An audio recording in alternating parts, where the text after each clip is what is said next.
কখনোই সবকটা চিতা একসঙ্গে যাবে এবং মানে মোটামুটি বুকের পাটা খুব শক্ত না হলে লোকে যাওয়ারও সাহস করতো, কারণ মা বসেনি ওখানে যে বস্তুটার উপরে, সেটাও একটি চুরি।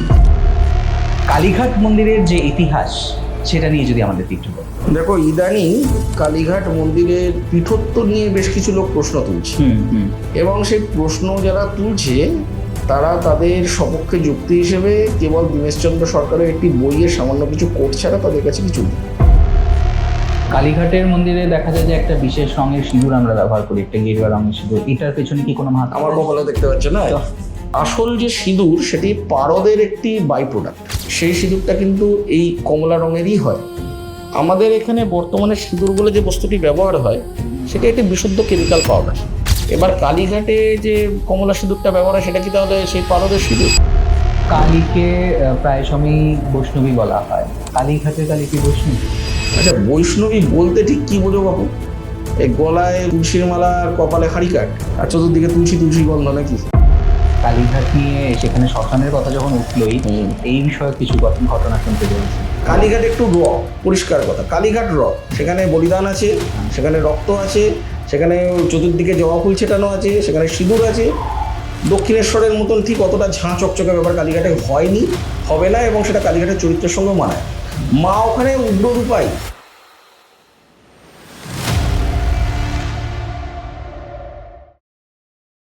নমস্কার, নাদ দ্য কসমিক সাউন্ডের আরেকটা নতুন এপিসোডে আপনাদের সবাইকে আরও একবার স্বাগত। আর এই মুহূর্তে আমার স্টুডিওতে যিনি বসে রয়েছেন তিনি আমার খুব কাছের দাদা। দাদা, তোমাকে অনেক অনেক স্বাগত। আজকে আমরা যেই বিষয়টা নিয়ে আলোচনা করব সেটা হচ্ছে মূলত কালীঘাট। তো কালীঘাট মন্দিরের যে ইতিহাস সেটা নিয়ে যদি আমাদের একটু বলেন। দেখো, ইদানিং কালীঘাট মন্দিরের পীঠত্ব নিয়ে বেশ কিছু লোক প্রশ্ন তুলছে, যেটা দেখা যাচ্ছে সোশ্যাল মিডিয়ায়, যে কালীঘাট মন্দির মহাপীঠ কিনা, সিদ্ধপীঠ কিনা, এই কিনা সেই কিনা, এই নিয়ে প্রশ্ন উঠছে। এবং সেই প্রশ্ন যারা তুলছে তারা তাদের সপক্ষে যুক্তি হিসেবে কেবল দীনেশচন্দ্র সরকারের একটি বইয়ের সামান্য কিছু কোট ছাড়া তাদের কাছে কিছু নেই। আমাদের কালীকুলের যে তন্ত্রগুলো রয়েছে তার মধ্যে একটি অত্যন্ত প্রামাণ্য তন্ত্র হচ্ছে বৃহন্নীলতন্ত্র। বৃহন্নীলতন্ত্রে কালীঘাটের উল্লেখ আছে এবং একদম স্পষ্টত মানে নাম করে উল্লেখ আছে। কীরকম আমি তোমাকে পড়ে শোনাচ্ছি, আমি এটাকে এই জন্য ডাউনলোড করেই রেখেছি। সেখানে বলা হচ্ছে, কালীঘট্টে মহাপীঠে কালী কালাত্মিকা তথা। এবার এখানে আর একটা প্রশ্ন উঠতে পারে যে পীঠনির্ণয় তন্ত্রে কালীঘাট বলতে আরেকটি জায়গার নাম আছে, সেটা হচ্ছে জুরানপুর কালীবাড়ি, কাটোয়ার কাছে। কিন্তু সেখানে দেবতা হচ্ছেন জয় দুর্গা, সেখানে দেবতা কালী কোনো মতেই নন, কারণ ওখানে দেবতার নামই বলা হচ্ছে জয় দুর্গা। এখানে পরিষ্কার বলা যাচ্ছে কালীঘট্টে মহাপীঠে কালী কালাত্মিকা তথা। এবার এর সঙ্গে আরও একটা কথা আসবে, লিঙ্গার্চন তন্ত্রে যেখানে মহাদেব কোথায় কি নামে রয়েছেন তার একটা শিবশতনাম স্তোত্র বলে একটা স্তোত্র রয়েছে, তাতে মহাদেব কোথায় কোথায় কী নামে অবস্থান করছেন। বিশেষত আমাদের বাংলার যে কটা স্বয়ম্ভূলিঙ্গ রয়েছেন, যে কয় মূর্তি স্বয়ম্ভূলিঙ্গ রয়েছেন, তাদের নামের একটা লম্বা চওড়া লিস্ট রয়েছে ওর মধ্যে। তার মধ্যে পরিষ্কার বলা হচ্ছে কালীঘট্টে নকুলীশ। এবার নিগমলতায় যে পীঠমালার বর্ণনা রয়েছে সেখানে বলাই হচ্ছে দক্ষিণেশ্বরম আরভ্য যাবচ্ছ বহুলাপুরী ধনুকাকার ক্ষেত্রঞ্চ যোজনদ্বয় সংখ্যকম, এটা কালীক্ষেত্রের বর্ণনা। দক্ষিণেশ্বর বলতে দক্ষিণেশ্বরে স্বয়ম্ভু শিব রয়েছেন, তার নাম দক্ষিণেশ্বর। অ্যাকচুয়ালি আমরা এখন দক্ষিণেশ্বর বলতেই রানী রাসমণির প্রতিষ্ঠিত কালীবাড়িটি ছাড়া আর আমাদের মাথায় কিছু আসে না, কিন্তু দক্ষিণেশ্বর নামটি বহু প্রাচীন। ওই দক্ষিণেশ্বর গ্রাম যার নামে, সেই দক্ষিণেশ্বর মহাদেব রয়েছেন আরিয়াদহ শ্মশানের কাছে, এবং বলা হয় বান রাজার প্রতিষ্ঠিত। তো সেই যে স্বয়ম্ভুলিঙ্গ রয়েছেন দক্ষিণেশ্বর, ওনার থেকে বহুলাপুরী অবধি, অর্থাৎ আজকের বেহালা পর্যন্ত এই যে বিস্তৃতি, এই যে বিস্তৃত ক্ষেত্র, সেটাই হচ্ছে কালীক্ষেত্র। আজকের কলকাতা যদি তুমি দেখো, সেটারও কিন্তু বিস্তৃতি প্রায় তাই। দক্ষিণেশ্বর থেকে বেহালা, এটাই কিন্তু মূল কলকাতার বিস্তৃতি। এখন কলকাতা বাড়তে বাড়তে আর কয়েক বছর পরে মোটামুটি হাওড়া, হুগলি, বর্ধমান সবই গিলে নেবে, কিন্তু মূলত কলকাতার বিস্তৃতি এইটাই। আমি মানে শিববাক্যের উপরে দীনেশচন্দ্র সরকারের বাক্য পড়ে কালীঘাটের পীঠত্ব নিয়ে যদি আমি সংশয় করি, সেটার থেকে হাস্য করার কিছু হতে পারে। আচ্ছা, এখানে আরও একটি কথা আছে। আমাদের বর্তমান যে রহস্য পূজা পদ্ধতি, সেটা মোটামুটি অনেকাংশে শ্রীকুল প্রভাবিত। এবার রহস্য পূজায় যে শ্রীপাত্র বা বিশেষার্ঘ্য যাই বলা হোক না কেন, সে বস্তুটি যখন স্থাপন হয় তার চারদিকে 4টে পীঠের পুজো হয়। এবার বর্তমানে আমরা যেটা করি সেটা হচ্ছে যে পূর্ণশৈল, উড্ডীয়ান, জলন্ধর এবং কামরূপ, এই 4টে স্থানের পুজো করি। কারণ শ্রীকুলেও তাই, এবার আমাদের বর্তমান কালীকুলের যা পদ্ধতি সেখানেও এটাই ফলো হয়। কিন্তু উড়িষ্যায় কুলসাগর বলে একটি তন্ত্র রয়েছে, যেটা উড়িষ্যার সাধকরা মানে। সেখানে 4টে যে মূল পীঠের কথা বলা হচ্ছে, সেখানে বলা হচ্ছে কামাখ্যা যোনিখণ্ডঞ্চ স্তনখণ্ডঞ্চ তারিণী, বিমলা পাদখণ্ডঞ্চ মুখখণ্ডঞ্চ কালিকা। এখানে যে 4টি পীঠের কথা বলা হলো, পরিষ্কার বোঝা যাচ্ছে কামাখ্যা যোনিখণ্ডঞ্চ, স্তনখণ্ডঞ্চ তারিণী। এই তারিণী হচ্ছেন ওই বেহরামপুর, উড়িষ্যার যে গঞ্জাম বেহরামপুর, ওখানে যে তারাতারিণী তীর্থ রয়েছে, তারাতারিণী পীঠ রয়েছে, সেইটির উল্লেখ করা হচ্ছে। বিমলা পাদখণ্ড, যে বিমলা সবাই জানো জগন্নাথ মন্দিরেই অবস্থান করেন।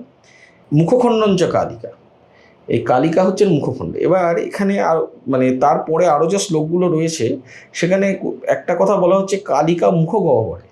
এবার আমরা কালীঘাটে মায়ের যে মূর্তিটি দেখতে পাই, সেটি মানে মুখে আমরা দেখতে পাই একটি সোনার বৃহৎ জীব। এই জীবটির পিছনে কিন্তু রয়েছে একটি গহ্বর। আচ্ছা। এবং ওই কুলসাগর তন্ত্রের যে প্রমাণটি রয়েছে সেখানে কালীঘাটকে মূল পীঠ বলা হচ্ছে, মানে বাকি যে 3টি পীঠ তার থেকেও মানে বেশি প্রাধান্য দেওয়া হয়েছে কালীঘাট। কাজেই এখন এই অর্বাচীনদের কথাবার্তায় খুব একটা কান দেওয়ার প্রয়োজন নেই। কালীঘাট মা, কালীঘাটের মা আমাদের বঙ্গের কর্ত্রী কর্ত্রী বিধাত্রী ছিলেন, আছেন, থাকবেন। এবার আমি যদি মায়ের মূর্তির কোনো এই যে রহস্যটা তুমি বললে, এইটাকে যদি আরেকটু ভেঙে এক্সপ্লেন করো। দেখো, মায়ের ওখানে মূর্তি রয়েছে, সতীখণ্ড রয়েছে, দুটো বস্তুই ওখানে অবস্থান করছে। সতীখণ্ড যেটি রয়েছে, যে মায়ের ডান পায়ের 4 আঙুল, যেটা এই সামনে স্নানযাত্রা আসছে ওই একটি দিনই বেরোয়, ওখানে একটি রূপোর সিন্দুক রয়েছে। বলা হয় ওই মায়ের বেদির উপরে যে ওই মহাদেবের মূর্তিটি, ওটি অ্যাকচুয়ালি মহাদেবের মূর্তি বা কিছু নয়, ওটি হচ্ছে রূপোর সিন্দুক, গায়ে মহাদেবের একটি সাহিত্য মূর্তি খোদাই করা।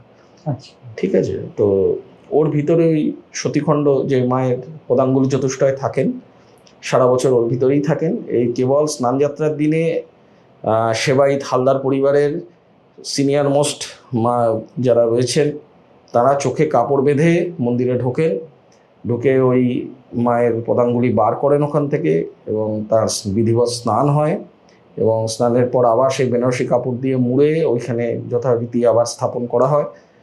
আর সেই দিনের যে চরণামৃত, ওইটি একদম প্রকৃত অর্থেই চরণামৃত, কারণ পদাঙ্গুলি ধৌত জল। সেই দিনের চরণামৃত এবং ওই যে বস্ত্রখণ্ড দিয়ে মায়ের ওই পদাঙ্গুলি চতুষ্টয় সারা বছর আবৃত থাকেন, সেই বস্ত্রখণ্ড এবং ওই চরণামৃত, ওটার জন্য কালীঘাট মন্দিরে রীতিমতো মানে খুব চাহিদা ওই একটি দিন, কারণ ও বস্তু পাওয়া খুব দুর্লভ। কারণ তুমি দেখো, মায়েদের মানে মহাদেবের চরণামৃত তুমি সর্বত্র পাবে, নারায়ণের চরণামৃত সর্বত্র পাবে, কিন্তু মায়ের চরণামৃত পাওয়াটা খুব টাফ ব্যাপার। এবং বিশেষত যেখানে একেবারেই মানে সেই মানে দাক্ষায়ণী সতীর পদাঙ্গুলি রয়েছে, সেই পদাঙ্গুলি ধৌতই যে জল, সেই মূল যে চরণামৃত, সে বস্তু পাওয়া খুবই দুর্লভ।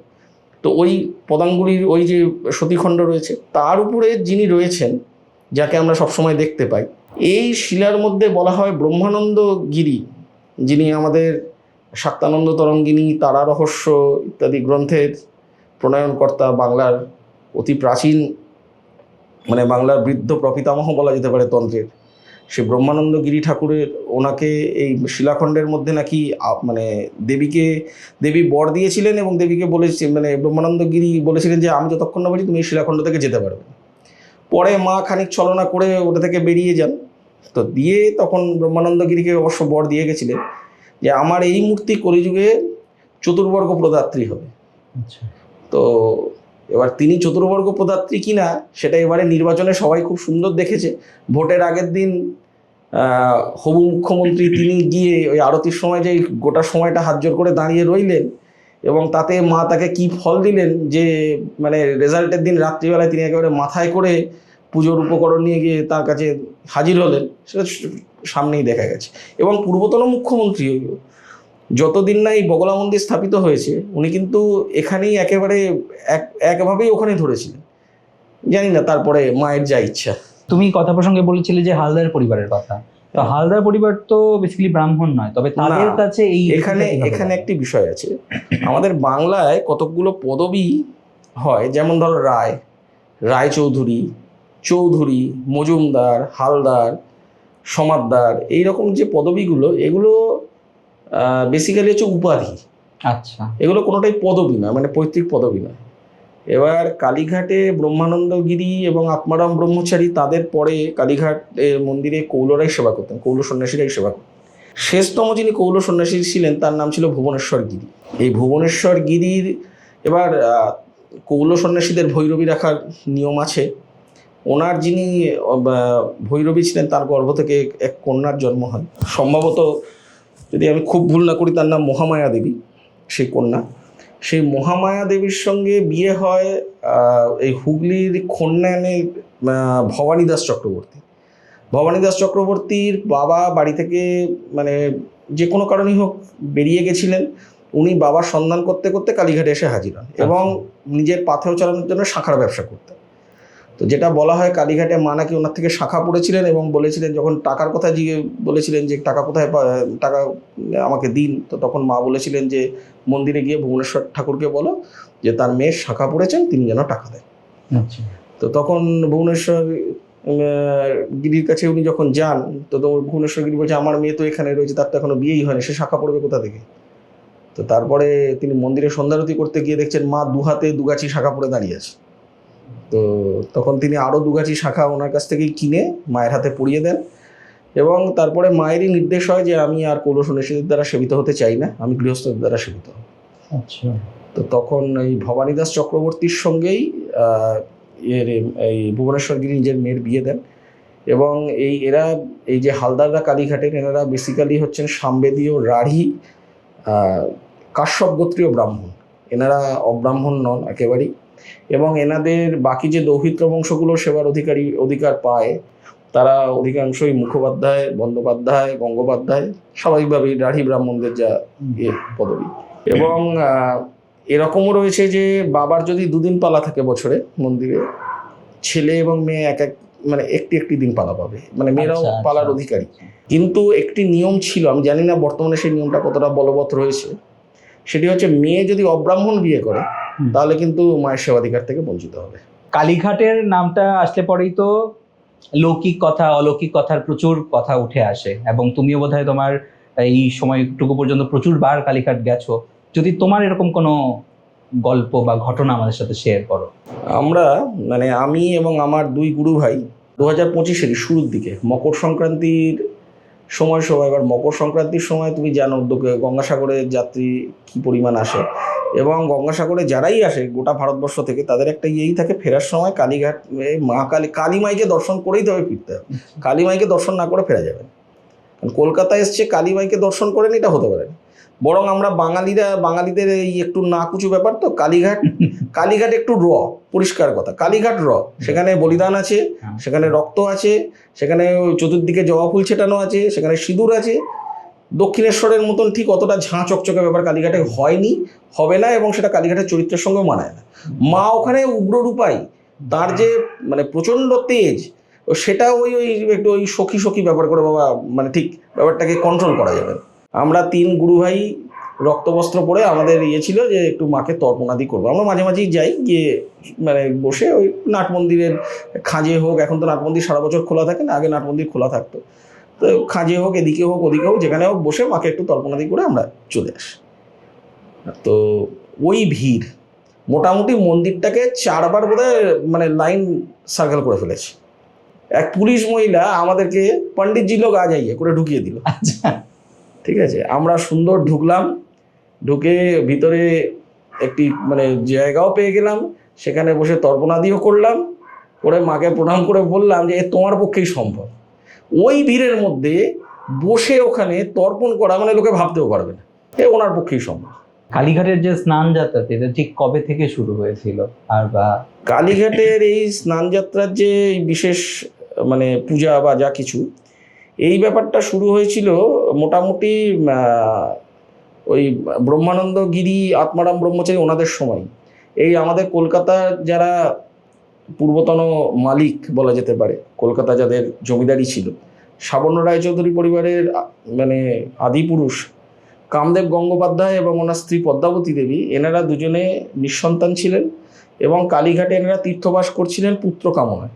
আচ্ছা আচ্ছা। স্নানযাত্রার রাত্রে পদ্মাবতী দেবী তিনি দেখতে পান এই স্নানযাত্রার আগের রাত্রে সম্ভবত এই কালীকুণ্ড, যে কালীঘাটে যেটাকে এখন কুণ্ডু পুকুর বলে, কালীকুণ্ড হ্রদ, সেই কালীকুণ্ডের মধ্যে কোনো একটি দিব্য বস্তু ভাসছে এবং সেটা যত মানে ওই মানে জলের ঢেউতে আন্দোলিত হচ্ছে তত তার থেকে জ্যোতি বেরোচ্ছে।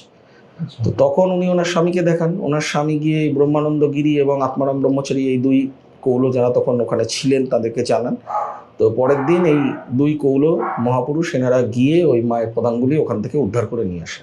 তারপর থেকে প্রতি বছরই স্নানযাত্রায় মায়ের ওই পদাঙ্গুলির বিশেষ অভিষেক ইত্যাদি এই জিনিসটা হয়। কালীঘাট মানেই তো পাণ্ডারাজ, এখনো চলছে।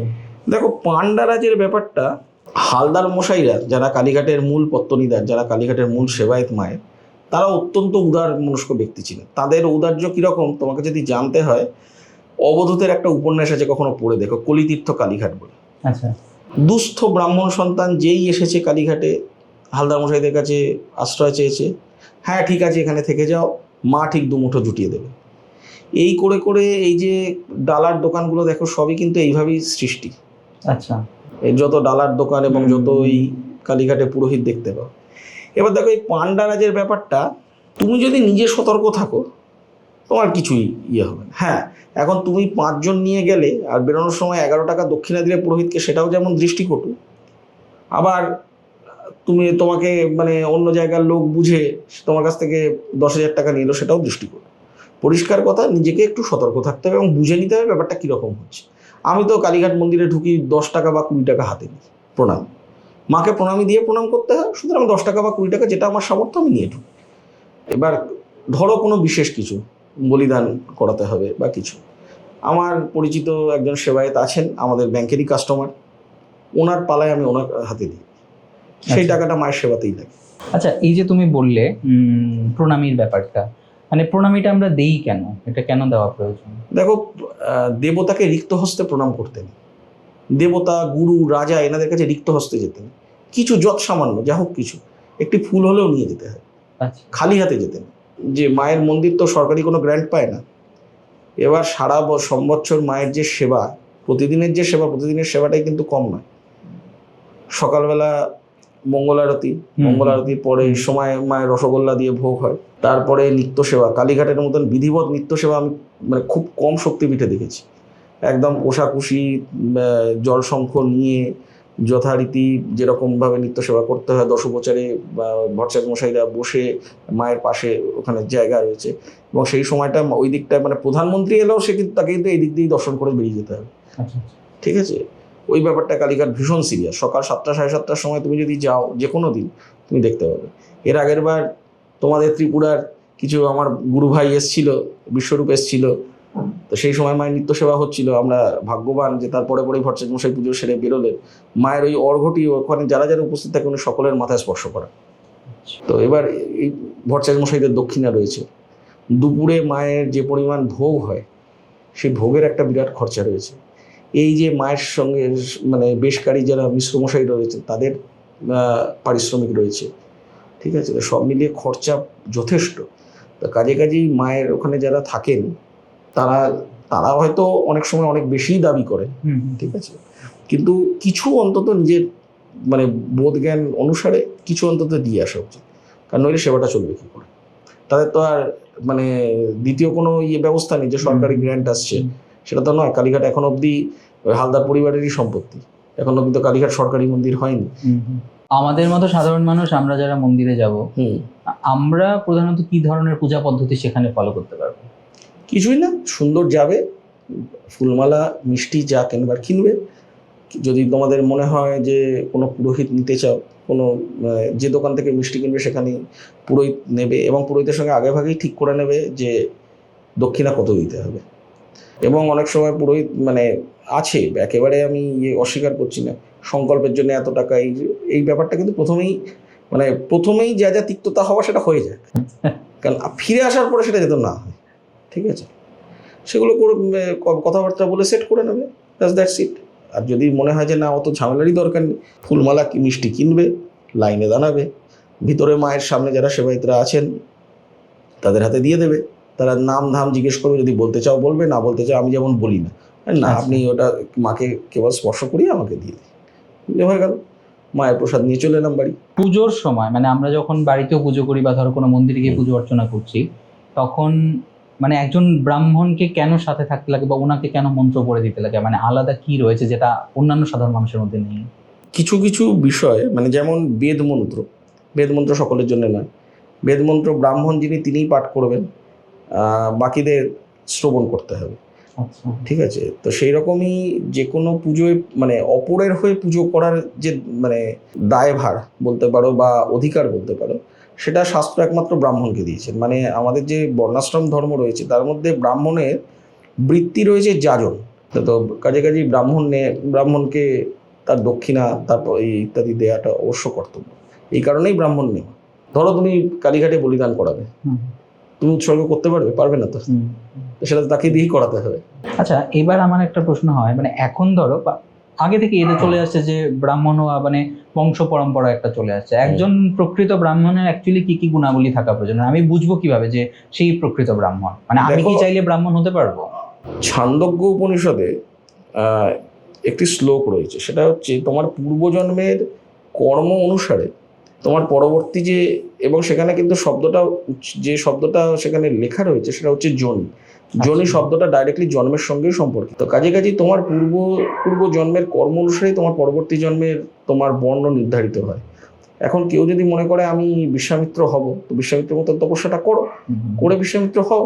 অশ্বত্থামা সে অত বড় আততায়ী, অত লোককে মারলো, কিন্তু তার মানে যখন দ্রৌপদীর পঞ্চপুত্রকেও মেরে দিল, যখন তাকে ধরে নিয়ে এলো পাণ্ডবরা, শ্রীকৃষ্ণও রয়েছে সেখানে দ্রৌপদী বলছেন মুচ্যতাম এস ব্রাহ্মণ ইতরাম গুরু, তাকে ছেড়ে দাও, কারণ তিনি ব্রাহ্মণ এবং তিনি গুরুপুত্র।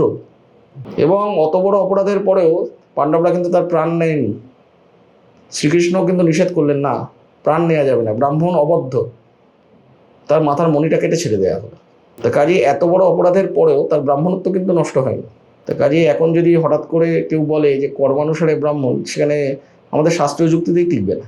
কালীঘাটের মন্দিরে দেখা যায় যে একটা বিশেষ রঙের সিঁদুর আমরা ব্যবহার করি, একটা গেরুয়া রঙের সিঁদুর, এটার পেছনে কি কোনো মাহাত্ম্য? আমার কপালেও দেখতে পাচ্ছ না?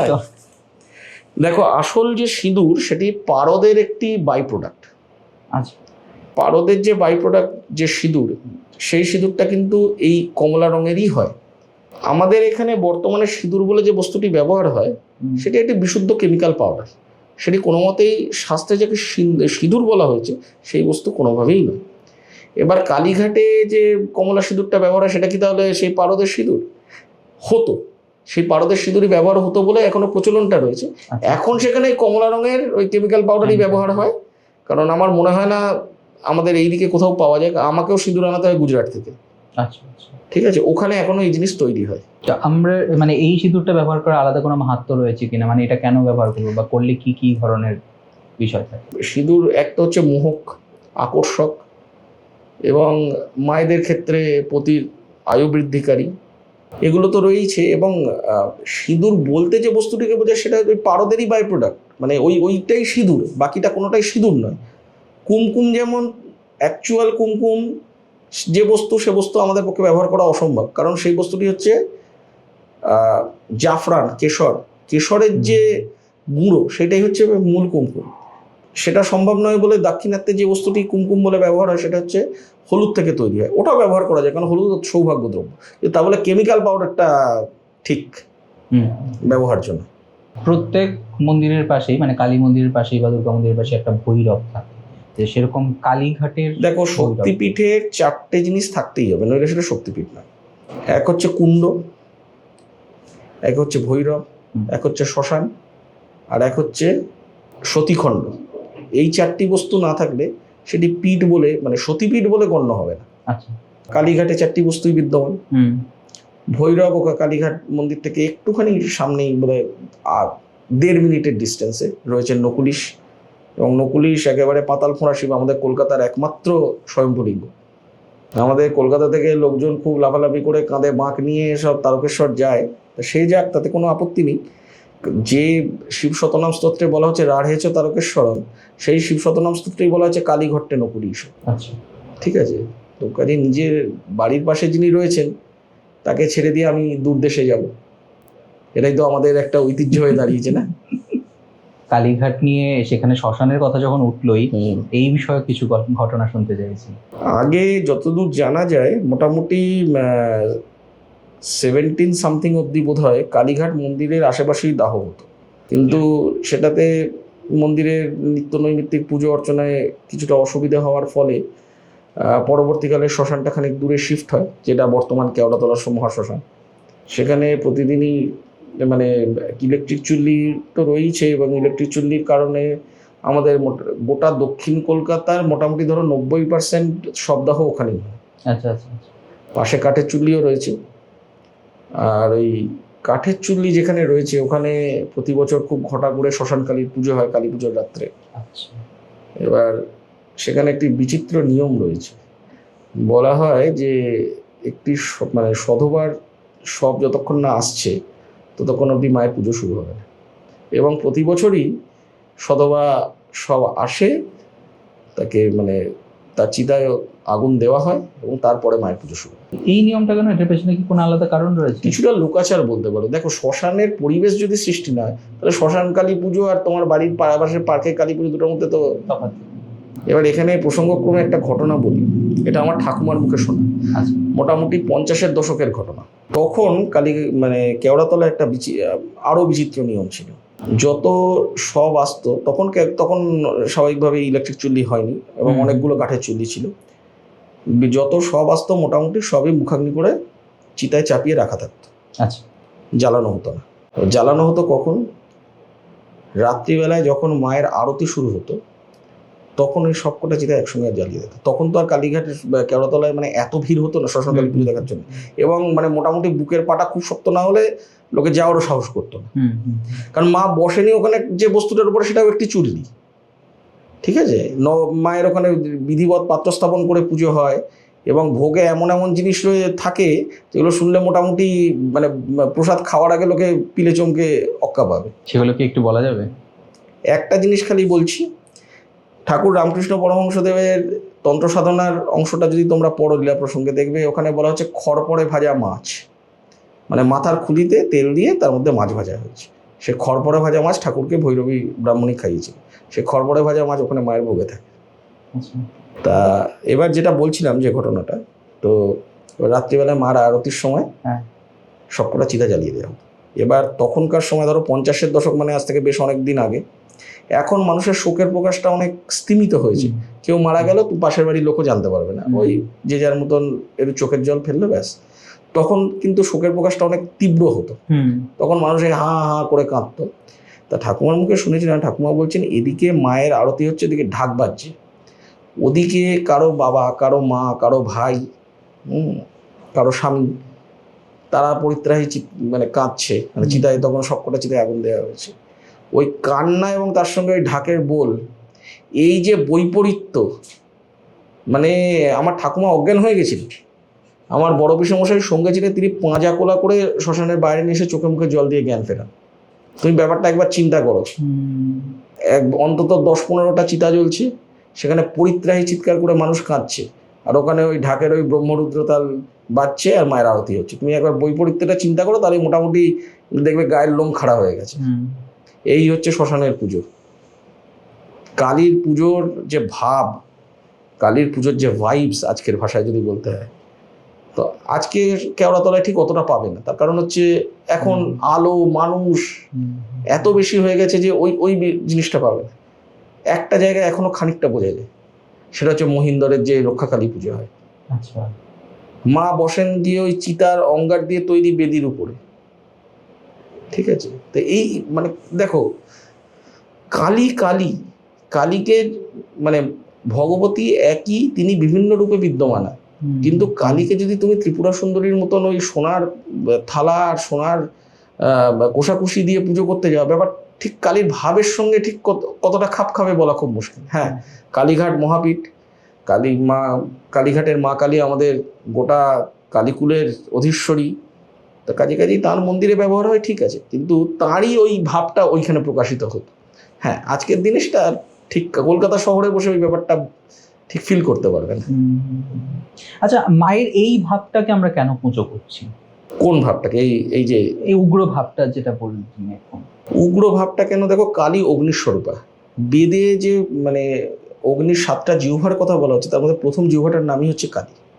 তো কালী মানে কালীর গায়ত্রীর শেষ পাদটায় বলা হচ্ছে তন্ন ঘোরে প্রচোদয়া, তিনি ভয়ঙ্করী, তার ধ্যানেই সেটা বলা হচ্ছে, ঘোর রাবাং মহারৌদ্রিং শ্মশানালয় বাসিনী।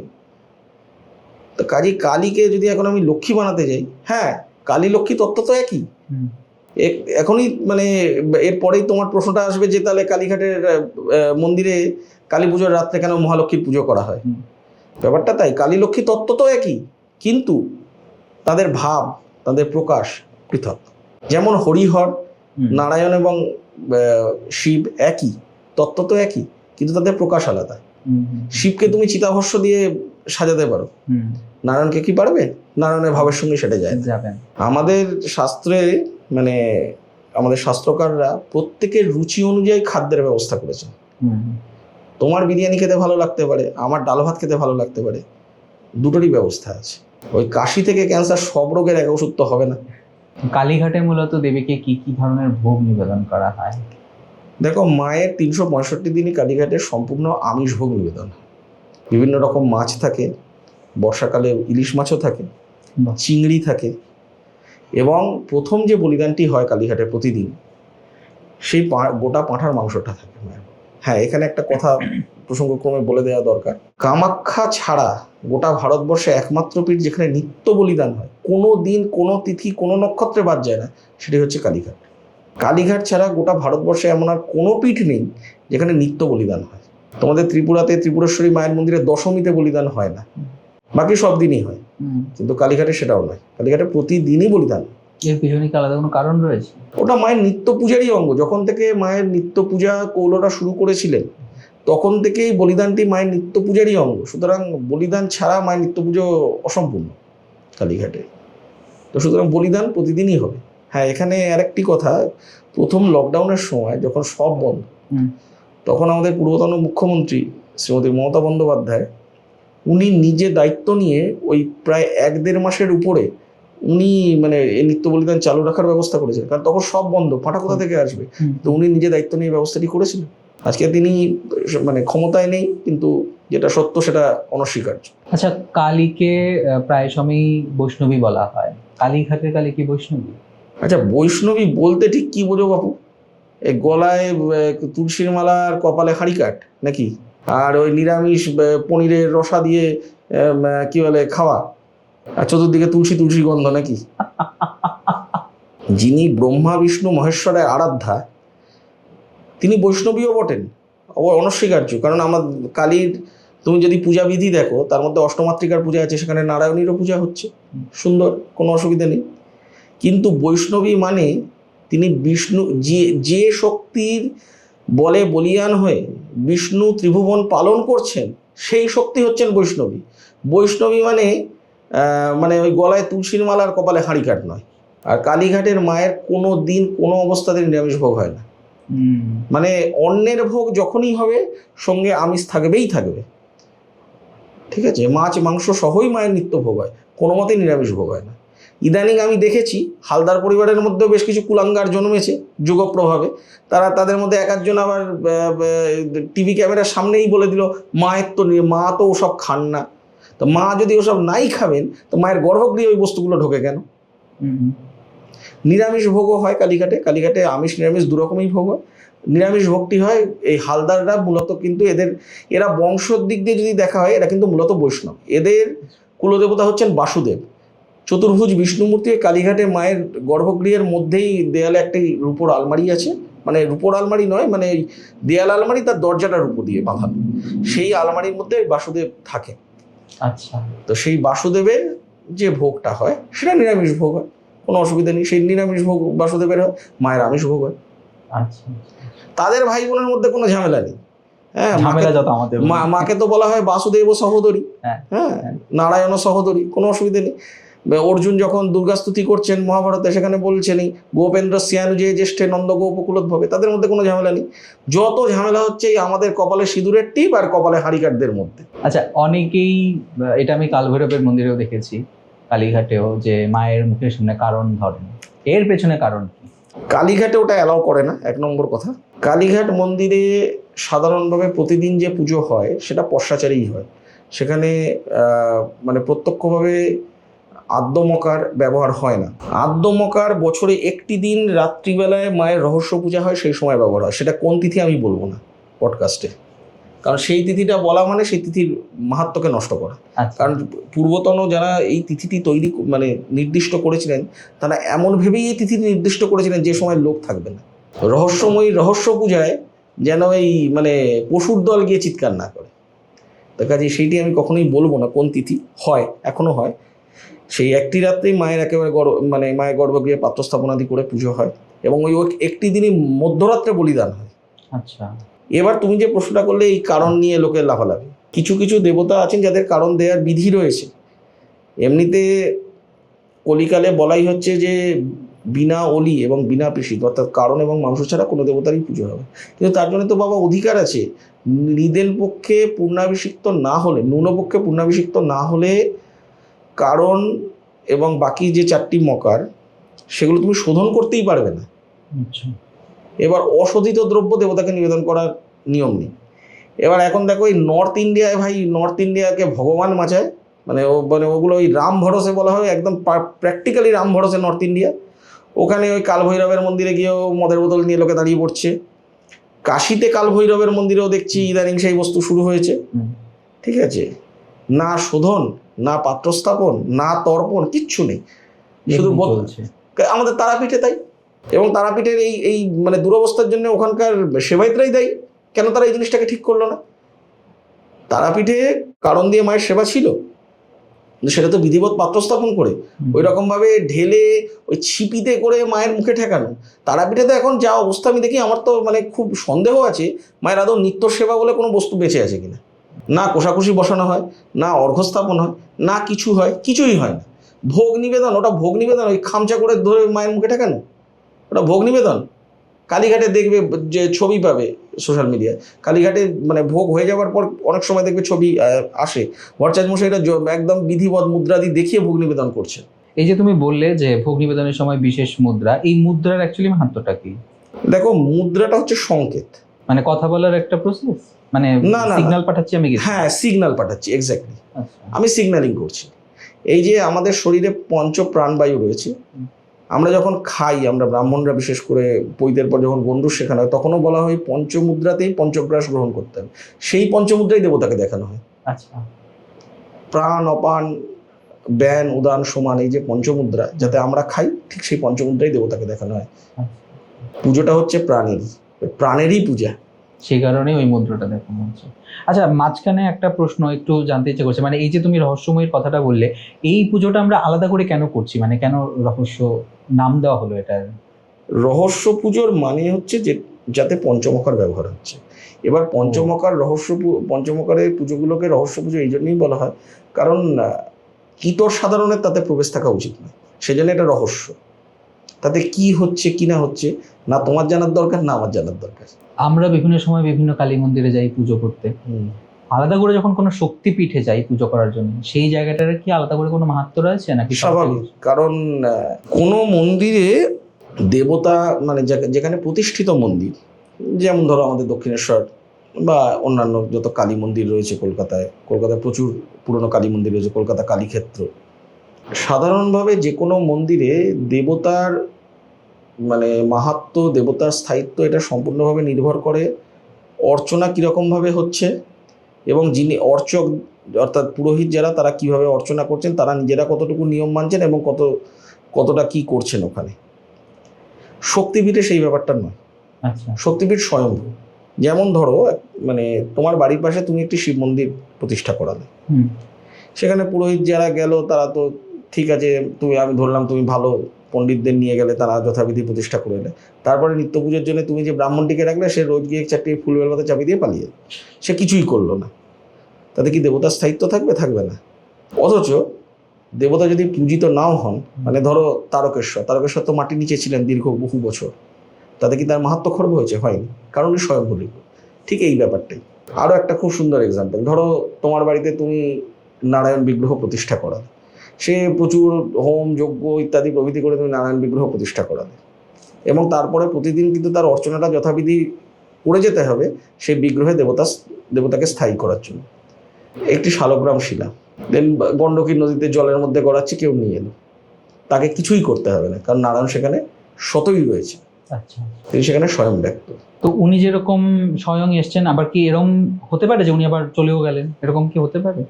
নাকি এটা সবসময়, মানে এর স্থায়িত্বকালটা তাহলে কতদিন হতে পারে? কি শালগ্রাম শিলায়?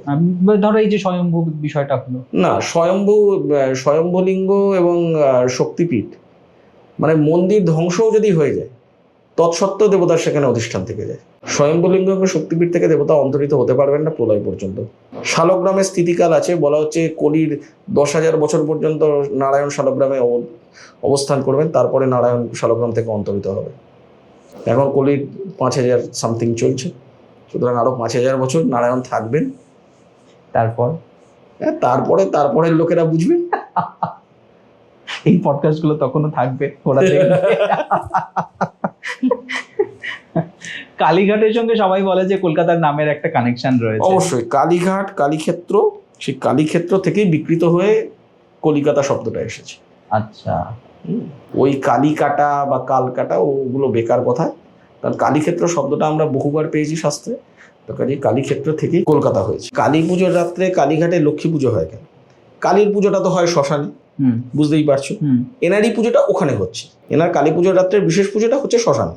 আচ্ছা, মন্দিরে কেন লক্ষ্মীর পুজো হয়?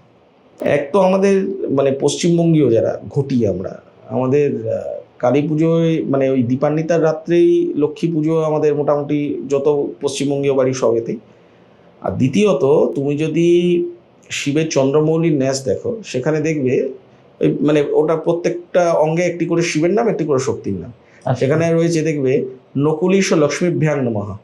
কালীঘাটের ভৈরবের নাম কি? নকুলিশ। এবার এখানে লক্ষ্মী মানে আবার তুমি নারায়ণের গিন্নিকে ধরো না। যেমন আদিশঙ্কর অন্নপূর্ণা স্তোত্রে লিখছেন বিশ্বেশ্বর শ্রীধরী, বিশ্বেশ্বরের শ্রীধরী অর্থাৎ শিবের যিনি লক্ষ্মী। আচ্ছা, সেরকমই এখানে নকুলিশের গৃহলক্ষ্মী হচ্ছেন আমাদের কালীঘাটের মা, সেই হিসেবে তার ওখানে ওই দিন লক্ষ্মী পুজো। আমাদের গোটা কলকাতার নগর লক্ষ্মী বলতে পারো কালীঘাটের মা, সেই হিসেবে তার ওই দিন লক্ষ্মী পুজো, এবং কালী পুজোটা হচ্ছে ওখানে শ্মশান। সুমন্ত, তোমাকে অনেক অনেক ধন্যবাদ আমাদেরকে এতটা সময় দেওয়ার জন্য। কালীঘাট নিয়ে বিস্তৃত ব্যাখ্যা শুনলাম, এবং আশা রাখছি যে আগামীতে তোমার সঙ্গে আমাদের আরো অনেক পডকাস্ট হবে।